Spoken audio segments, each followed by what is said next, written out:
On January 22nd, 1959, a group of 10 young hikers decided to head out on an expedition across the Ural mountain range in the Soviet Union. The group consisted of experienced men and women who were greatly familiar with hiking Siberian wilderness. However, the trip took a turn, causing their bodies to be found months later buried in the snow. It's well understood how they died, a mix of hypothermia and massive internal bleeding. The mystery isn't how they died, but what caused them to leave the relative safety of their tent, with theories ranging from human intervention to the supernatural. Join me as we delve into the facts, the theories, and the investigation surrounding the mystery. This is the case of Dyatlovs Pass.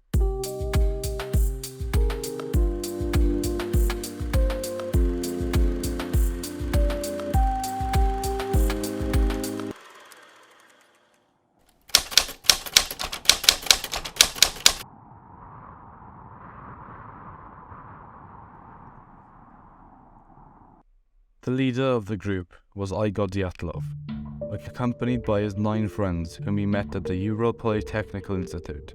Each member was either a graduate or in their 4th or 5th year of study in the institute. The group embarked on their expedition across the Ural mountain range, a geographical boundary between Asia and Europe. They utilized various modes of transportation until they finally reached a small abandoned mining village by the 28th of January. It was at this point when one of the hikers, Yuri Yudin, fell ill and decided to set home. Little did Yudin know, this would be the last time he would see his friends alive. On the morning of January 31st, the group reached the destination, known locally as Dead Mountain due to the name given by the Mansi population. After setting up a cache of food and supplies, they chose a spot a few hundred meters from the peak to establish their camp. To shield themselves from the elements, they carved out a divot in the snow, creating a space within where they pitched their tent. Sometime during the night between the 31st of January and the 1st of February, something awakened the hikers, compelling them to venture out into the snow, leaving the safety and warmth of the tent behind. Despite the urgency, their footsteps indicated a calm and orderly departure, suggesting they weren't in a state of panic or haste. However, they left the tent with minimal clothing, dressed for temperatures around 20 degrees Celsius, rather than the harsh -20 they were actually facing. Unfortunately, the group accidentally became separated into different groups when 2 of them lost track of the rest in the darkness. Meanwhile, the smaller group of 2 hikers built a fire nearby a cedar tree. Desperate to find their companions, the tent, or any potential threat, they attempted to climb the tree but was unsuccessful. Tragically, they succumbed to hypothermia by the dwindling flame. The other group were at the snow cave until 3 of them decided to head back to the tent, either to gather supplies or to assess the situation and determine if it was safe to return. They were never able to return back to their tent, as they would all die of hypothermia while travelling there. The 4 that remained would all die to their injuries. It's unclear in which order they all died. These events would ultimately contribute to the mysterious and tragic fate of the Dyatlovs Pass hikers.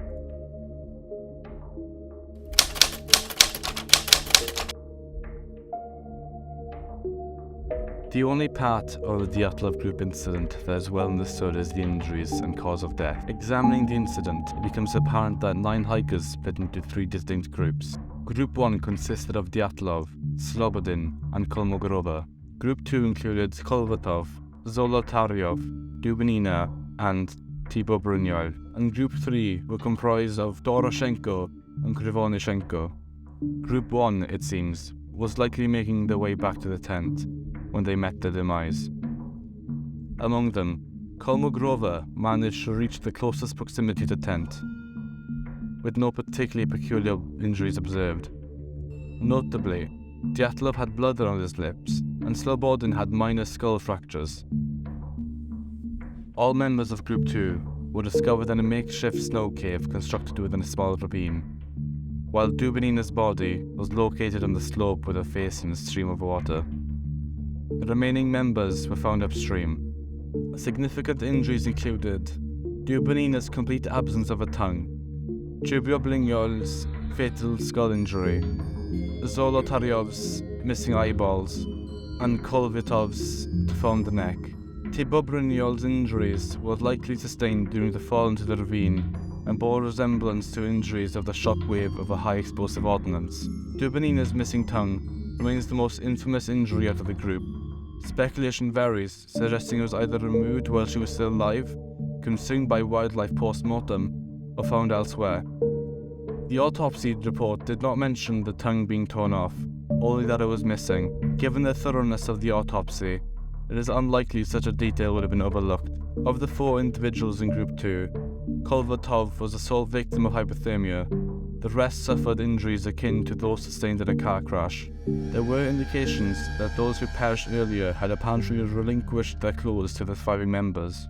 TIBO-BRIGNOLLE was wearing Dubinina's fur coat and hat. Dubinina herself wore a brown sweater that likely belonged to Krivoshenko. Kolvitov was found wearing Doroshenko's overalls. The waistband of Kolvitov's sweater and the lower part of his ski trousers also tested highly radioactive. The sweater found on Dubinina was also radioactive.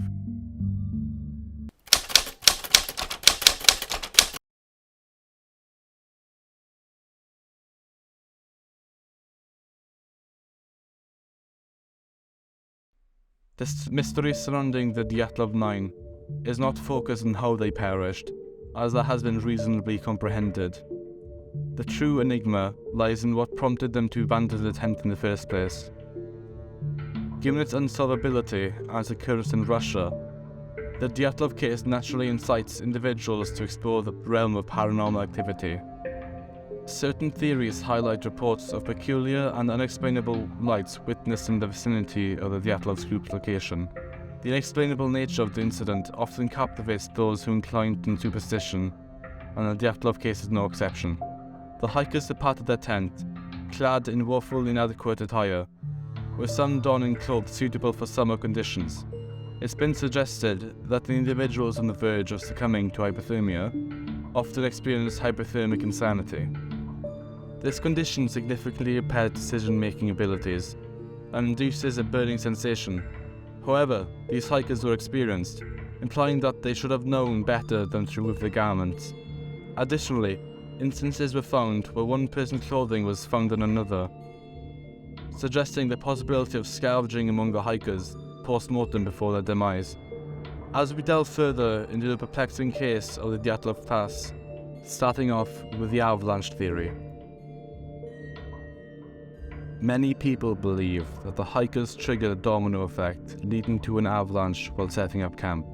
According to this theory, the little indent they made in the snow caused a chain reaction that led to a dangerous slide. However, it's not clear if the slide was an actual avalanche or just enough to make the hikers panic and take drastic actions.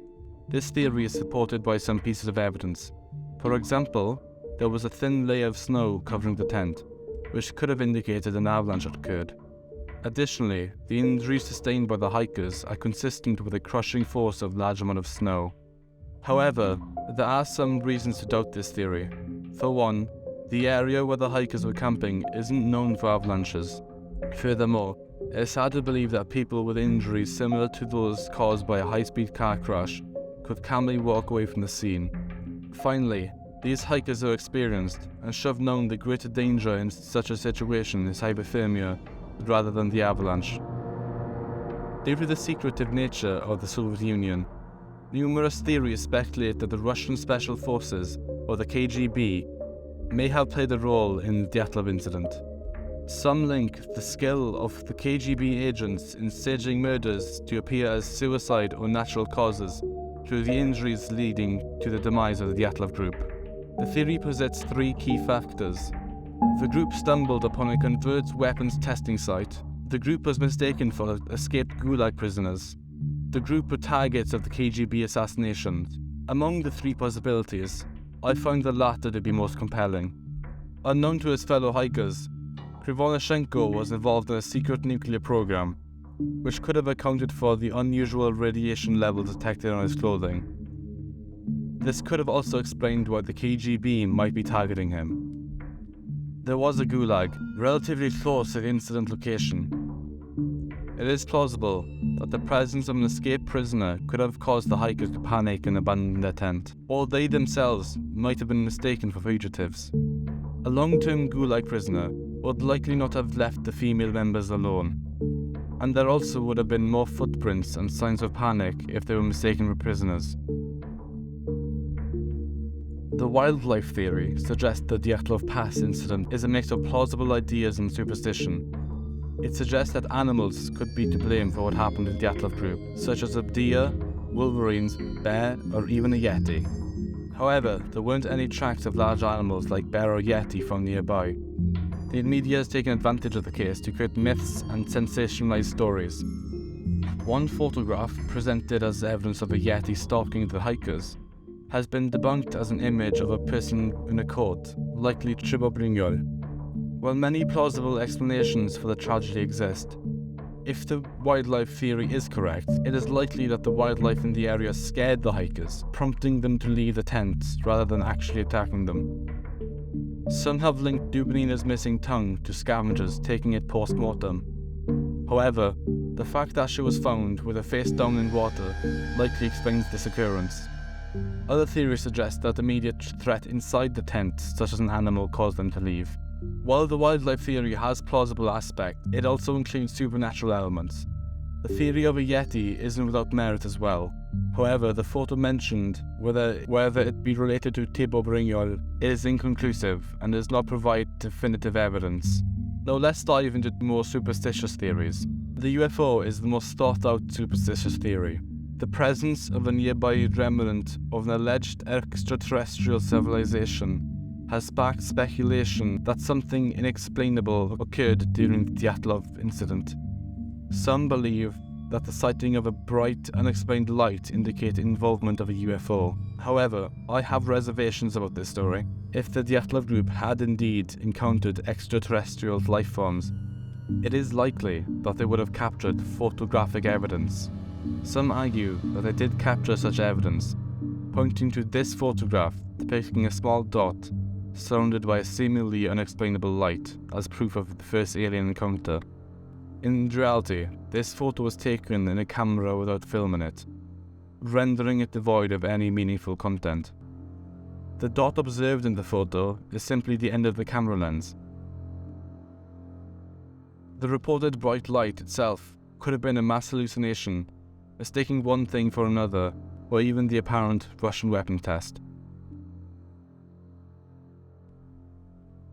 In my opinion, the events leading to the death had occurred when they set up camp, inadvertently triggering a slab avalanche.